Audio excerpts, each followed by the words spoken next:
ഒരു സ്ത്രീ, അത് വളരെ രസകരമാണ്, കൊല്ലത്തുനിന്നുള്ളൊരു വയസ്സായ കുറച്ച് പറയണം, എൻ്റെ മോനെ എന്ന് വിളിക്കും, മോനെ എനിക്ക് എൻ്റെ ജീവിതത്തിൽ അതിന് തിരിച്ചു കൊണ്ടുവരണം, മോന് പറ്റുമെന്ന് ചോദിക്കും.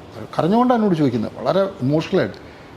ഞാനൊക്കെ ആദ്യൻ്റെ ഉള്ളിൽ ചിരി വരുന്നു, പക്ഷെ എനിക്ക് ഭയങ്കര അവരെ ആ വിഷമം കണ്ടപ്പോൾ ലാസ്റ്റ് അവർ പറയാം, അവർ ഏതോ ഒരാളിൽ തിരിച്ചു കൊണ്ടുവരാന്ന് പറഞ്ഞാൽ അവരെ സ്വർണ്ണമാല ഊരി വിറ്റിട്ടൊക്കെ പൈസ കൊടുത്തു. അവർ വീട്ടിൽ നിന്ന് ഹസ്ബൻഡ് പുറത്തിറക്കി വിട്ടു.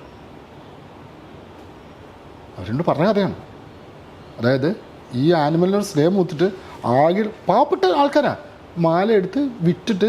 കുറേ ആൾക്കാർ പറഞ്ഞു ഞാൻ കൊണ്ടുവന്ന് വരാം, ഡൽഹിയിൽ പോയിട്ട് ഞാൻ പ്രൈം മിനിസ്റ്റർ ഫണ്ട് കൊണ്ടുവന്ന് വരാം എന്നൊക്കെ പറഞ്ഞിട്ട് പൈസ കൊടുത്തു. അവരതുകൊണ്ട് പോയി. ഇവർ ഭർത്താവ് വീട്ടിൽ നിന്ന് പുറത്താക്കി. അതിലൊന്നും അവർക്ക് കംപ്ലൈൻ്റ് ഇല്ല. മോനെ നീ എന്നേലും എനിക്കൊന്ന് തിരിച്ചുകൊണ്ടുവരാം.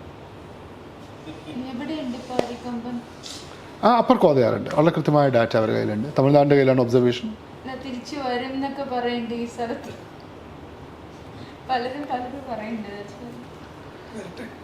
അല്ല തിരിച്ചു വരുന്നതെന്ന് പറഞ്ഞാൽ നിങ്ങൾ ഇത് അത്ര നല്ല ഒരുപാട് കിലോമീറ്റർ ദൂരെയാണ്. അത്രയൊന്നും ചെറിയ ചെറിയ ഡിസ്റ്റൻസിലൊക്കെ തിരിച്ചു വന്ന കഥകളുണ്ട്. കർണാടകയിലൊക്കെ തിരിച്ചു വന്ന കഥകളുണ്ട്. പല ഫാക്ടേഴ്സ് ഉണ്ട്. ഇതിപ്പം വളരെ അഡാപ്റ്റഡ് ആണ്. ലേറ്റസ്റ്റ് എനിക്ക് കിട്ടിയ ഇൻഫർമേഷൻ വളരെ അഡാപ്റ്റഡ് ആണ്. ഹേർഡിൻ്റെ കൂടെയാണ് ബ്രീഡ് അടക്കം ചെയ്തിട്ടുണ്ടെന്നാണ് എനിക്ക് തോന്നുന്നത്.